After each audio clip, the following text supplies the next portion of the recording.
নমস্কার। আপনারা দেখছেন ডিজিটাল খবরিলাল বাংলা। ভুয়ো নথির মাধ্যমে ভারতীয় পাসপোর্ট তৈরি করে থেমে থাকেনি কিন্তু অপরাধীরা।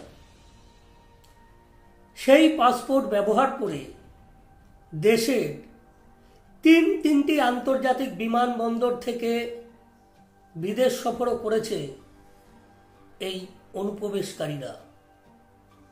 পাসপোর্ট জালিয়াতি চক্রের তদন্তে নেমে এমনই চাঞ্চল্যকর তথ্য হাতে উঠে এসেছে পুলিশের।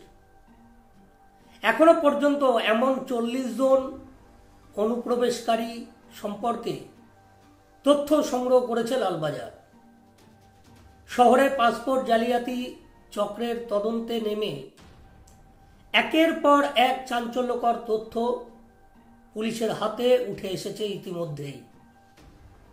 তার বেশ কিছু আমরা এর আগে আপনাদের সামনে তুলে ধরেছি। ঘটনার তদন্ত নেমে গ্রেপ্তার করা হয়েছে এই জালিয়াতি চক্রের প্রধান মাথা মনোজ গুপ্তাকে। একজনকে গ্রেপ্তার করতেই হদিশ মিলেছে একাধিক অভিযুক্তের। ইতিমধ্যেই 12 জন গ্রেপ্তার হয়েছে।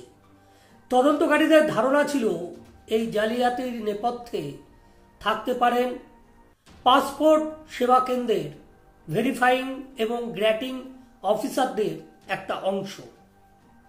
সে কারণে আগেই চিঠি দিয়ে রাজ্যের 5 পাসপোর্ট সেবা কেন্দ্রের ভেরিফাইং অফিসার এবং গ্র্যাটিং অফিসারদের নামের তালিকা চেয়ে পাঠিয়েছিল লালবাজার।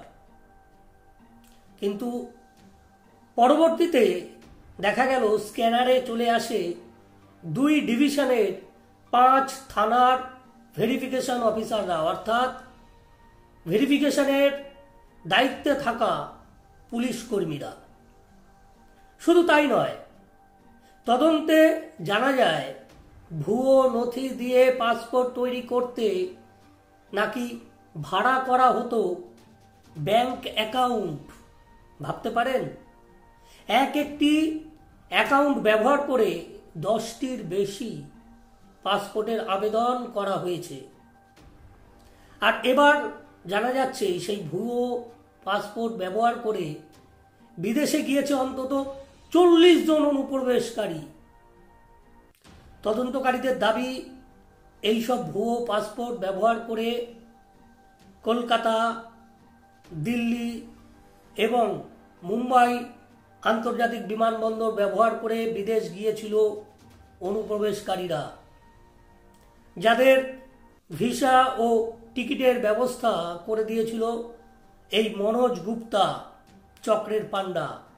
তার ট্যুর অ্যান্ড ট্রাভেল সংস্থার তরফে বিদেশ যাত্রার ব্যবস্থা করা হয়েছিল। অভিযুক্তদের খোঁজ পেতে দূতাবাস থেকেও ভিসা সম্পর্কিত তথ্য সংগ্রহ করতে উদ্যোগ হয়েছে লালবাজার ইতিমধ্যেই। এই 40 জন অনুপ্রবেশকারী পাসপোর্টে যে ঠিকানা রয়েছে সেই সব ঠিকানাও ভুয়ো। অর্থাৎ যে নামে পাসপোর্ট তৈরি করা হয়েছে সেই নামের কোনো ব্যক্তি উল্লিখিত ঠিকানায় থাকেন না। আবার বেশ কিছু ঠিকানার অস্তিত্ব নেই।